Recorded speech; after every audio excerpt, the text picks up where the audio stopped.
ರಾಜ್ಯ ಸಚಿವ ಸಂಪುಟ ವಿಸ್ತರಣೆಗೆ ಕೊನೆಗೂ ಮುಹೂರ್ತ ನಿಗದಿಯಾಗಿದೆ. ಕಾಂಗ್ರೆಸ್ ಹೈಕಮಾಂಡ್ ಅಂತಿಮ ಹಂತದ ಒಪ್ಪಿಗೆ ನೀಡಿರುವ ಹಿನ್ನೆಲೆಯಲ್ಲಿ ಸೋಮವಾರ ನೂತನ ಸಚಿವರ ಪ್ರಮಾಣ ವಚನ ಸ್ವೀಕಾರ ಕಾರ್ಯಕ್ರಮ ನಡೆಯುತ್ತೆ.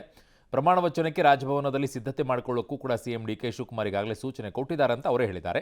ಈಗಾಗಲೇ ಹೈಕಮಾಂಡ್ಗೆ ಸಿದ್ದರಾಮಯ್ಯ, ಡಿಕೆ ಶಿವಕುಮಾರ್ ಪಟ್ಟಿ ಎರಡೂ ಕೂಡ ಪ್ರತ್ಯೇಕ ಪಟ್ಟಿಯನ್ನು ಕೊಟ್ಟಿದ್ದಾರೆ. ಇಬ್ಬರು ಕೂಡ ಭಾನುವಾರ ಸಂಜೆ ಹೊತ್ತಿಗೆ ಅಂತಿಮ ಪಟ್ಟಿ ತಲುಪುವ ಸಾಧ್ಯತೆಗಳಿವೆ ಅಂತಿದ್ದಾರೆ. ಅಂದರೆ ಅಲ್ಲಿಂದ ಕಳಿಸ್ಬೇಕಲ್ಲ. ಇನ್ನು ಡಿಸಿಎಂ ಸ್ಥಾನದ ಮೇಲೆ ಕಣ್ಣಿಟ್ಟಿರುವಂಥ ಸತೀಶ್ ಜಾರಕಿಹೊಳಿ ಅವರು ಚುನಾವಣಾ ದೃಷ್ಟಿಯಿಂದ ಡಿಸಿಎಂ ಮಾಡಿದರೆ ಒಳ್ಳೆಯದು, ನಮ್ಮ ಅಭಿಪ್ರಾಯವನ್ನು ಹೈಕಮಾಂಡ್ಗೆ ಹೇಳಿದ್ದೇವೆ ಅಂತ ಅಂದಿದ್ದಾರೆ. ಇನ್ನು ಲೆಕ್ಕಾಚಾರ ಏನು ನೋಡ್ಬಿಡೋಣ. ಓಕೆ, ಡಿ ಕೆ ಸಂಪುಟದ ಲೆಕ್ಕಾಚಾರ ಏನು ಅಂತಕ್ಕಂಥದ್ದನ್ನು ಮೊದಲಿಗೆ ನೋಡ್ಬೋಣ. ಹೈಕಮಾಂಡ್ಗೆ ಡಿ ಕೆ ಶಿವಕುಮಾರ್ ಮತ್ತು ಸಿದ್ದರಾಮಯ್ಯವರು ಪ್ರತ್ಯೇಕ ಪಟ್ಟಿ ಕೊಟ್ಟಿದ್ದಾರೆ. ಅದು ಗೊತ್ತಿರೋ ಅಂಥದ್ದೇ. ಇವ್ರ ಕಡೆಯವ್ರನ್ನ ಇವ್ರು ತುಂಬ್ಕೋಬೇಕು, ಅವ್ರ ಕಡೆಯವ್ರನ್ನ ಅವ್ರು ತುಂಬ್ಕೋಬೇಕು ಅಂತ ಲೆಕ್ಕಾಚಾರ ಇದ್ದೇ ಇರುತ್ತೆ. ಹೆಚ್ಚುವರಿ ಹೆಸರುಗಳನ್ನ ಸಿದ್ದರಾಮಯ್ಯವರು ಪ್ರಸ್ತಾಪ ಮಾಡಿದ್ದಾರಂತೆ. ಒಂದು ವೇಳೆ ಅವ್ರ ಕಡೆಯವ್ರನ್ನೇ ಒಬ್ಬರನ್ನ ತೆಗೆದರೆ ಆ ಜಾಗಕ್ಕೆ ಸೇಫ್ಟಿಗಿರಲಿ ಅಂತ ಇನ್ನೊಬ್ಬರ ಹೆಸರು ಆ ಥರ. ಇನ್ನು ಖರ್ಗೆ ಮತ್ತು ಬಿ ಕೆ ಹರಿಪ್ರಸಾದ್ ಅವರು ಕೂಡ ನಮ್ಮ ರಾಜ್ಯದವರೇ ಆಗಿರೋದ್ರಿಂದ ಪ್ರತ್ಯೇಕ ಪಟ್ಟಿ ಕೊಟ್ಟಿದ್ದಾರೆ.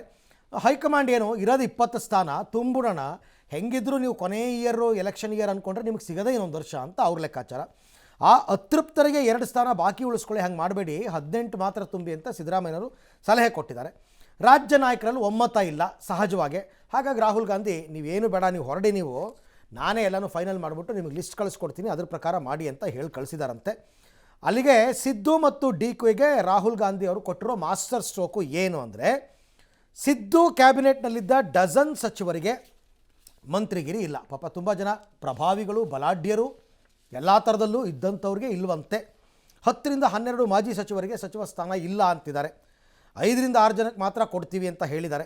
ಹೊಸಬರಿಗೆ ಸಂಪುಟದಲ್ಲಿ ಅವಕಾಶ ಜಾಸ್ತಿ ಕೊಡಬೇಕು ಅಂತ. 5 ಜನ ಹಳಬರನ್ನೇ ತುಂಬಿಕೊಂಡ್ರೆ 20ರಲ್ಲಿ ಇನ್ನು 15 ಜನ ಹೊಸಬರು ಕೊಟ್ಟಂಗೆ ಆಗುತ್ತೆ. ಇನ್ನು ಜಾರಕಿಹೊಳಿ ಮತ್ತು ಎಂ ಬಿ ಪಾಟೀಲ್ಗೆ ಡಿ ಸಿ ಎಂ ಪಟ್ಟ ಕೊಡಬೇಕು ಅಂತ ಡಿ ಕೆ ಶಿವಕುಮಾರೇ ಪಟ್ಟು ಹಿಡಿದಿದ್ದಾರಂತೆ. ಅದಕ್ಕೆ ಏನು ಮಾಡ್ತಾರೆ ಗೊತ್ತಿಲ್ಲ. ಬಿ ಆರ್ ಪಾಟೀಲ್ಗೆ ಸ್ಪೀಕರ್ ಸ್ಥಾನಕ್ಕೆ ಸಿದ್ದರಾಮಯ್ಯವರು ಮನವಿ ಮಾಡಿದಾರಂತೆ. ಅದು ಫೈನಲ್ ಆಗಬೇಕು, ಏನಾಗುತ್ತೆ ಅಂತಕ್ಕಂಥ ನೋಡೋಣ. ಹೆಂಗಿದ್ರು ಈಗ ಸೆಷನ್ ಶುರುವಾದಾಗ ಯು ಟಿ ಖಾದರ್ ಮಂತ್ರಿ ಆಗಿರೋದ್ರಿಂದ ಹೊಸ ಸ್ಪೀಕರ್ ಆಯ್ಕೆ ಆಗಲೇಬೇಕು. ಸೊ ಅದನ್ನು ಆಗಲೇ ಮಾಡ್ತಾರೆ ಅಂತ ಅನಿಸುತ್ತೆ. ಯಾರನ್ನು ಮಾಡ್ತಾರೆ ನೋಡೋಣ. 99% ರಾಜಭವನಲ್ಲಿ ಸಿದ್ಧತೆ ಮಾಡ್ಕೊಳಕ್ಕೆ ಹೇಳಿದ್ದೀನಿ. ಡಿ.ಸಿ.ಎಂ ನಾವೇನು ಇಟ್ಟರೆ ಮುಂದಿನ ಚುನಾವಣೆಗೆ ಯಾರು ಮಂತ್ರಿ ಮಾಡಿದ್ರೆ ಅನುಕೂಲ ಆಗುತ್ತೆ ಅನ್ನೋದು ಒಂದು ಸಲಹೆ ಕೊಟ್ಟಿದ್ದೆ ಅಷ್ಟೇ. ಆಗ್ಬೋದು. CM ಅವರು, ಮಾಜಿ CM ಅವರು, ಹರಿಪ್ರಸಾದ್ ಅವರು ಎಲ್ಲರೂ ಕೂಡ ಚರ್ಚೆ ಮಾಡಿದ್ದಾರೆ, ಪಟ್ಟಿ ಕೊಟ್ಟು ಬಂದಿದ್ದಾರೆ. ಸೊ ಭಕ್ತರೆಲ್ಲ ಹೋಗಿದ್ರಿ ಈಗ. ಭಕ್ತರೆಲ್ಲ ಹೋಗ್ಬಿಟ್ಟು ಪೂಜೆ, ತಮ್ಮ ಬೇಡಿಕೆಗಳನ್ನೆಲ್ಲ ಇಟ್ಟು ಬಂದಿದ್ದಾರೆ. ಅಲ್ಲಿಂದ ಪ್ರಸಾದ ಒಂದು ಕಳಿಸ್ಬೇಕಾಗಿದೆ. ಆ ಪ್ರಸಾದ ಹೋದಾಗಲೇ ಕೊಟ್ಟರೆ ಚೆನ್ನಾಗಿರ್ತಿತ್ತು ಪ್ರಸಾದ. ಪಟ್ಟಿಗೆ ಅದರ ಭಾನುವಾರಕ್ಕೆ ಕಳಿಸ್ತಾರಂತೆ ಪ್ರಸಾದವನ್ನು. ಆ ಪ್ರಸಾದವನ್ನು ಈ ಭಕ್ತರು ಸ್ವೀಕಾರ ಮಾಡಿಕೊಂಡು ಈ ಭಕ್ತರು ಅದನ್ನು 20 ಭಕ್ತರಿಗೆ ಹಂಚುವಂಥ ಕೆಲಸವನ್ನು ಸೋಮವಾರ ಮಾಡ್ತಾರೆ ಅಂತ ಹೇಳ್ತಿದ್ದಾರೆ. ಅದು ಸೋಮವಾರ ಆಗುತ್ತಾ? ಭಾನುವಾರ ಪ್ರಸಾದ ಕಳಿಸಿದರೆ ಅದಾಗುತ್ತೆ. ಇಲ್ಲಾಂದರೆ ಭಕ್ತರು ಮತ್ತೆ ಬೇಡಿಕೆಗಳನ್ನು ಹಿಡ್ಕೊಂಡು ಕೂತ್ಕೋಬೇಕಲ್ವಾ? ಓಕೆ.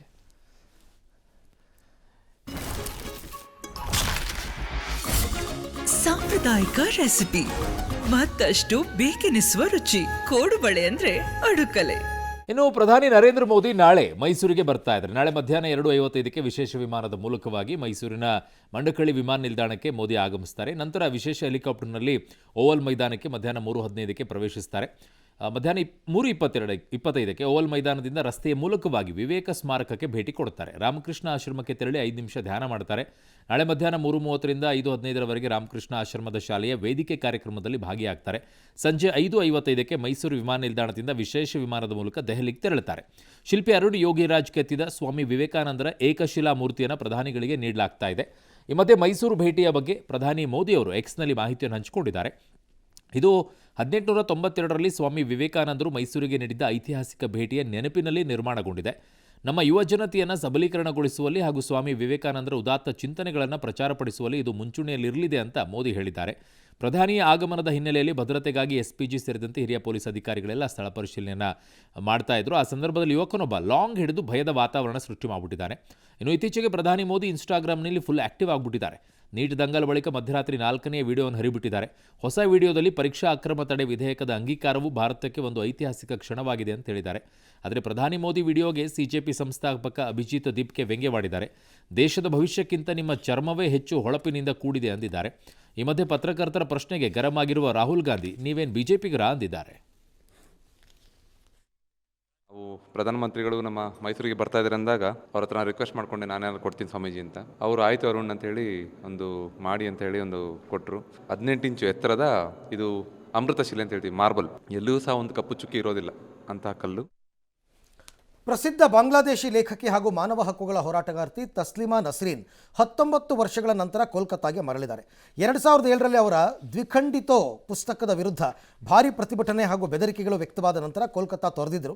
ಇದೀಗ ಪಶ್ಚಿಮ ಬಂಗಾಳದಲ್ಲಿ ಸನ್ನಿವೇಶ ಬದಲಾದ ಬೆನ್ನಲ್ಲೇ ಆಗಸ್ಟ್ 1ರಂದು ಕೋಲ್ಕತ್ತಾದ ರವೀಂದ್ರ ಸದನದಲ್ಲಿ ನಡೆಯಲಿರುವ ಸಾಹಿತ್ಯಿಕ ಕಾರ್ಯಕ್ರಮದಲ್ಲಿ ಭಾಗವಹಿಸೋದಕ್ಕೆ ಆಗಮಿಸಿದ್ದು ಅವರಿಗೆ ಭವ್ಯ ಸ್ವಾಗತ ಸಿಕ್ಕಿದೆ. ಈ ವೇಳೆ ಪ್ರತಿಕ್ರಿಯೆ ಕೊಟ್ಟಿರುವ ತಸ್ಲಿಮಾ, ನಾನು ಸಂತೋಷ ಮತ್ತು ನೋವು ಎರಡನ್ನೂ ಹೊತ್ತು ಹಿಂತಿರುಗ್ತಾ ಇದ್ದೀನಿ. ಕೋಲ್ಕತ್ತಾ ನನಗೆ ಕೇವಲ ನಗರವಲ್ಲ, ಅದು ನನ್ನ ಮನೆ, ಸ್ನೇಹಿತರು ಹಾಗೂ ಭಾವನೆಗಳು ನೆಲೆಸಿದ್ದ ಸ್ಥಳವಾಗಿತ್ತು. ನನ್ನ ಜೀವನದ 19 ವರ್ಷಗಳನ್ನು ನನ್ನಿಂದ ಕಸಿದುಕೊಳ್ಳಲಾಯಿತು. ಕಳೆದು ಹೋದ ಆ ವರ್ಷಗಳನ್ನು ಯಾರೂ ಹಿಂತಿರುಗಿಸೋದಕ್ಕೆ ಸಾಧ್ಯ ಇಲ್ಲ. ಆದರೂ ನಾನು ಇಲ್ಲಿಗೆ ಅತಿಥಿಯಾಗಿ ಬಂದಿಲ್ಲ, ಬಂಗಾಳದ ಭಾಗವಾಗಿ ಮರಳಿದ್ದೇನೆ ಅಂತ ಹೇಳಿದ್ದಾರೆ. ಜೊತೆಗೆ ಅಭಿವ್ಯಕ್ತಿ ಸ್ವಾತಂತ್ರ್ಯವನ್ನು ಗೌರವಿಸಿ ತಮಗೆ ಸೂಕ್ತ ಭದ್ರತೆ ಒದಗಿಸಿದ್ದಕ್ಕಾಗಿ ಪಶ್ಚಿಮ ಬಂಗಾಳದ ಮುಖ್ಯಮಂತ್ರಿ ಸುವೇಂದು ಅಧಿಕಾರಿ ಹಾಗೂ ಸಂಘಟಕರಿಗೆ ತಸ್ಲಿಮಾ ಕೃತಜ್ಞತೆ ಸಲ್ಲಿಸಿದ್ದಾರೆ. ಆಗಸ್ಟ್ 2ನೇ ತಾರೀಕಿಗೆ ಸಿವಿಲ್ ಕಾನ್ಸ್ಟೇಬಲ್ ಪರೀಕ್ಷೆ ನಡೀತಾ ಇದೆ. ಪರೀಕ್ಷೆಗೆ ಕೆಇಎ ಸಿದ್ಧತೆ ಮಾಡಿಕೊಂಡಿದೆ. 3991 ಹುದ್ದೆಗೆ 884 ಪರೀಕ್ಷಾ ಕೇಂದ್ರಗಳಲ್ಲಿ 4,54,532 ಅಭ್ಯರ್ಥಿಗಳು ಪರೀಕ್ಷೆ ಬರೀತಾ ಇದ್ದಾರೆ. ಆಗಸ್ಟ್ 2ರಂದು ಬೆಳಗ್ಗೆ 10:30ರಿಂದ ಮಧ್ಯಾಹ್ನ 12 ಗಂಟೆವರೆಗೆ ರಾಜ್ಯದ ಎಲ್ಲರಿಗೂ ಕೂಡ ಪರೀಕ್ಷೆ ನಡೆದರೆ ಸಂಜೆ 4 ಗಂಟೆಯಿಂದ 5:30ವರೆಗೆ ಕಲ್ಯಾಣ ಕರ್ನಾಟಕ ವೃಂದದ ಅಭ್ಯರ್ಥಿಗಳಿಗೆ ಪರೀಕ್ಷೆ ನಡೆಯುತ್ತೆ. ಅಕ್ರಮಗಳಿಗೆ ಬ್ರೇಕ್ ಹಾಕೋಕೆ ಉದ್ದೇಶದಿಂದ ಮುಖಚಹರೆ ಪತ್ತೆ ತಂತ್ರಜ್ಞಾನವನ್ನು ಇಟ್ಟಿದ್ದಾರೆ.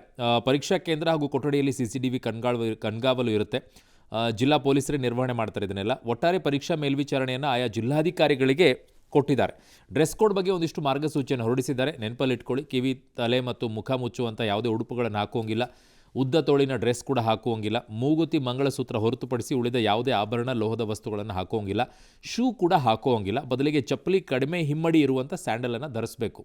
ಯಾವುದಾದ್ರೂ ಧಾರ್ಮಿಕ ಉಡುಪುಗಳನ್ನು ಧರಿಸಿಕೊಂಡು ಪರೀಕ್ಷೆ ಬರೆಯೋಕೆ ಇಚ್ಛಿಸುವವರು 2 ಗಂಟೆ ಮುಂಚೆನೇ ಬಂದು ತಪಾಸಣೆಗೆ ಒಳಬೇಕಾಗತ್ತೆ. OMR ಸ್ಕ್ಯಾನಿಂಗ್ಗೆ ವಿಶೇಷ ವ್ಯವಸ್ಥೆ ಮಾಡಲಾಗಿದೆ. ಬೆಂಗಳೂರು ಅಲ್ಲದೆ 6 ಕಡೆಗೆ ಮಾಡಲಾಗ್ತಾ ಇದೆ. ಇನ್ನು ದೇಶದಲ್ಲಿ ನೀಟ್ ಪರೀಕ್ಷೆಯಲ್ಲಿ ಅಕ್ರಮ ನಡೆದ ಬಳಿಕ ರಾಜ್ಯ ಸರ್ಕಾರ ಅಲರ್ಟ್ ಆಗಿದೆ.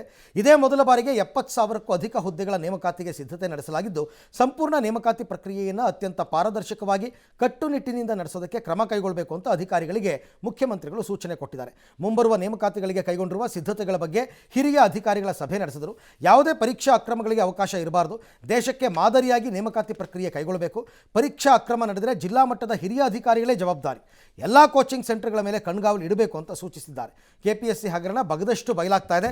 ಕಾಸು ಕೊಟ್ಟರೆ ಸರ್ಕಾರಿ ಲಾಕರ್ಗೂ ಕನ್ನ ಹಾಕಿ OMR ಶೀಟನ್ನೇ ತಿದ್ದುಪಡಿ ಮಾಡಲಾಗುತ್ತೆ. ಪಬ್ಲಿಕ್ ಟಿವಿಯ ಎಕ್ಸ್ಕ್ಲೂಸಿವ್ ಸ್ಟೋರಿಯಲ್ಲಿ ಈ ಕರಾಳ ಸತ್ಯವನ್ನು KPSC ಬ್ರೋಕರೇ ಬಾಯ್ಬಿಟ್ಟಿದ್ದಾನೆ. ಪರೀಕ್ಷೆ ಬರೆದ ಬಳಿಕ OMR ಶೀಟನ್ನು ಸರ್ಕಾರಿ ಲಾಕರ್ನಲ್ಲಿ ಭದ್ರವಾಗಿ ಇಡಲಾಗುತ್ತೆ. ಆದರೆ ಕಾಸು ಕೊಟ್ಟರೆ ಇಂಥ ಭದ್ರತೆಯಲ್ಲೂ ಗೋಲ್ಮಾಲ್ ಮಾಡಲಾಗಿದೆ. OMR ಶೀಟ್ನಲ್ಲಿ ಮಾರ್ಕ್ಸ್ ಬದಲಾಯಿಸಿ ಲಿಸ್ಟ್ನಲ್ಲಿ ನಿಮ್ಮ ಹೆಸರು ಬರುತ್ತೆ. ಟೇಬಲ್ನಿಂದ ಟೇಬಲ್ಗೆ OMR ಶೀಟ್ ಬದಲಾಗುತ್ತೆ. ಕಾಸು ಕೊಟ್ಟ 2 ದಿನಕ್ಕೆ ಫೈನಲ್ ಲಿಸ್ಟ್ನಲ್ಲಿ ಹೆಸರು ಬರುತ್ತೆ. ಅಭ್ಯರ್ಥಿಯ ಜೊತೆಗೆ KPSC ಡೀಲ್ ಬಗ್ಗೆ ಈ ಬ್ರೋಕರ್ ಖುಲ್ಲಾ ಮಾತಾಡಿದ್ದಾರೆ. ರಾಜ್ಯದಲ್ಲಿ ಈ ಬಾರಿ ವಾಡಿಕೆ ಮಳೆಯಾಗದೆ ಸಂಕಷ್ಟಕ್ಕೆ ಸಿಲುಕಿದೆ. ಕುಡಿಯೋ ನೀರಿಗೆ ಸಮಸ್ಯೆ ಎದುರಾಗುವಂಥದ್ದು ಗ್ಯಾರಂಟಿ ಅಂತಿದ್ದಾರೆ. ಈ ಮಧ್ಯೆ ಕರ್ನಾಟಕ ರಾಜ್ಯ ವಿಪಕ್ಷ ನಿರ್ವಹಣಾ ಕೇಂದ್ರ ಮಾಹಿತಿ ಪ್ರಕಾರ ಕರಾವಳಿ ಭಾಗದಲ್ಲಿ ಮಳೆ ಪ್ರಮಾಣ ಕಡಿಮೆ ಇದೆ. ಹಾಸನ ಜಿಲ್ಲೆ ಸಕಲೇಶಪುರ ತಾಲೂಕಿನ ಹುಗುಡಹಳ್ಳದಲ್ಲಿ 153.5 ಮಿಲಿಮೀಟರ್ ಮಳೆಯಾಗಿದೆ. ಕೊಡಗು ಜಿಲ್ಲೆಯಲ್ಲಿ ವಿರಾಜಪೇಟೆಯಲ್ಲೂ ಕೂಡ 149 ಮಿಲಿಮೀಟರ್ ಮಳೆಯಾಗಿದೆ. ಶಿವಮೊಗ್ಗದ ಹೊಸನಗರ ತಾಲೂಕಿನಲ್ಲೂ ಕೂಡ ಹಲವು ಕಡೆಗಳಲ್ಲಿ ಮಳೆಯಾಗಿದೆ. ಕೆಲವು ಕಡೆಗಳಲ್ಲಿ ಒಂದಿಷ್ಟು ಮಳೆ ಆಗಿಲ್ಲ, ಕೆಲವು ಕಡೆಗಳಲ್ಲಿ ಮಳೆ ಆಗ್ತಾ ಇದೆ. ಭಾಗಮಂಡಲದ ವ್ಯಾಪ್ತಿಯಲ್ಲೂ ಕೂಡ ಮಳೆ ಆಗಿದೆ, ಬಟ್ ಸ್ವಲ್ಪ ಈಗ ಮತ್ತೆ ನಿಂತಿದೆ ಅಂತಿದ್ದಾರೆ. ಗೊತ್ತಿಲ್ಲ, ಈಗ ನೀರು ಕೂಡ ಹರಿದು ಬರ್ತಾ ಇದೆ. ಡ್ಯಾಮ್ಗಳು ತುಂಬಿದರೆ ಸಾಕಪ್ಪ ಅನ್ನುವಂಥ ಪ್ರಮಾಣದಲ್ಲಿ ಇದ್ದೀವಿ ನಾವು, ಬಟ್ ಹಲವು ಭಾಗಗಳಲ್ಲಿ ಸಮಸ್ಯೆ ಇದೆ. ಈ ಮಧ್ಯೆ ದಕ್ಷಿಣ ಕನ್ನಡ ಜಿಲ್ಲೆಯಲ್ಲಿ ಶಾಲಾ ಕಾಲೇಜಿಗೆ ರಜೆ ಘೋಷಣೆ ಮಾಡಿದ್ದಾರೆ. ಸ್ಪೇನ್ಗೆ ಸೇರಿದ ಪುಟ್ಟ ಪ್ರದೇಶ ಉತ್ತರ ಆಫ್ರಿಕಾದ ಸಿಯೂಟಾದಲ್ಲಿ ಭಾರೀ ವಲಸೆಯ ವ್ಯವಸ್ಥೆ ಉಂಟಾಗಿದೆ. ಮೊರಕ್ಕೋದಿಂದ 50,000ಕ್ಕೂ ಹೆಚ್ಚು ವಲಸಿಗರು ಅಕ್ರಮವಾಗಿ ನುಸುಳಿದ್ದಾರೆ. ಏಕಾಏಕಿ ಪ್ರವಾಹದ ರೀತಿಯಲ್ಲಿ ಸಮುದ್ರದಲ್ಲೂ ಈಜುವ ಮೂಲಕ ನುಸುಳಲು ಪ್ರಯತ್ನಿಸಿದ್ದಾರೆ. 34 ವಲಸಿಗರು ದುರ್ಮರಣಕ್ಕೀಡಾಗಿದ್ದಾರೆ. ಇನ್ನು ಈ ಮಹಾ ಅಕ್ರಮ ವಲಸೆ ತಡೆಗೆ ತನ್ನ ಸೈನ್ಯವನ್ನು ನಿಯೋಜಿಸುವುದಾಗಿ ಸ್ಪೇನ್ ಘೋಷಿಸಿದೆ. ಯುರೋಪ್ನಲ್ಲಿ ಅಕ್ರಮವಾಗಿ ವಲಸೆ ಬರಕ್ಕೆ ಬಯಸುವ ವಲಸಿಗರಿಗೆ ಸ್ಪೇನ್ ಬಹಳ ಹಿಂದಿನಿಂದಲೂ ಪ್ರಮುಖ ಪ್ರವೇಶ ಬಿಂದುವಾಗಿದೆ. ಆದರೆ ಇದೀಗ ಏಕಾಏಕಿ ಹೀಗೆ ಮೊರಕ್ಕೋದ ಗಡಿಯಿಂದ ಸ್ಪೇನ್ನ ಸ್ವಾಯತ್ತ ನಗರವಾಗಿರುವ ಸಿಯಾಟೋದತ್ತ ವಲಸೆ ಬರಲು ಏಕಾಏಕಿ ಮಕ್ಕಳು, ವಯಸ್ಕರು, ಮಹಿಳಾ ಸೇರಿದಂತೆ ಸಾವಿರಾರು ಸಂಖ್ಯೆಯಲ್ಲಿ ಜನ ಸಮುದ್ರ ಮಾರ್ಗವಾಗಿಯೇ ಈಜ್ತಾ ಬರ್ತಾ ಇದ್ದಾರೆ. ಮಹಾರಾಷ್ಟ್ರದ ಭಿವಂಡಿಯಲ್ಲಿ ಕಟ್ಟಡ ದುರಂತ ಸಂಭವಿಸಿದೆ. 4 ಮಹಡಿಯ ಕಟ್ಟಡ ದಿಢೀರ್ ಕುಸಿದು 9 ಜನ ದಾರುಣವಾಗಿ ಮೃತಪಟ್ಟಿದ್ದಾರೆ. ಕಟ್ಟಡದ ಆವರಣದಲ್ಲಿ ರಿಪೇರಿ ಕಾಮಗಾರಿ ನಡೀತಾ ಇದ್ದ ಸಂದರ್ಭದಲ್ಲೇ ದುರಂತ ಸಂಭವಿಸಿದೆ. ಪವರ್ಲೂಮ್ ನಗರಿ ಅಂತಲೇ ಹೆಸರುವಾಸಿಯಾಗಿರುವ ಭಿವಂಡಿಯ ಬಾಲಾಜಿನಗರ ಪ್ರದೇಶದಲ್ಲಿರುವ ಈ ಘಟನೆ ನಡೆದಿರೋದು. ನಿನ್ನೆ ರಾತ್ರಿ 11:30 ಸುಮಾರಿಗೆ 4 ಅಂತಸ್ತಿನ ಕೊಹಿನೂರ್ ಕಟ್ಟಡದ ಒಂದು ಭಾಗ ಕುಸಿದಿದೆ. ಒಟ್ಟು 48 ಕೊಠಡಿಗಳನ್ನು ಕಟ್ಟಡ ಹೊಂದಿತ್ತು. ಪ್ರತಿ ಮಹಡಿಯಲ್ಲಿ 12 ಕೊಠಡಿ ಇತ್ತು. ಈ ಕಟ್ಟಡವನ್ನು ಸ್ಥಳೀಯ ಮಹಾನಗರ ಪಾಲಿಕೆ ಈಗಾಗಲೇ ಅಪಾಯಕಾರಿ ಕಟ್ಟಡ ಅಂತ ಘೋಷಿಸಿತ್ತು. ನಿನ್ನೆ ರಾತ್ರಿ 9 ಸುಮಾರಿಗೆ ಕಟ್ಟಡದಲ್ಲಿ ಭಾರೀ ಪ್ರಮಾಣದ ಬಿರುಕು ಬಿಡೋ ಶಬ್ದಗಳು ಕೇಳಿಸ್ತು ಅಂತ ತಿಳಿದು ಬಂದಿದೆ.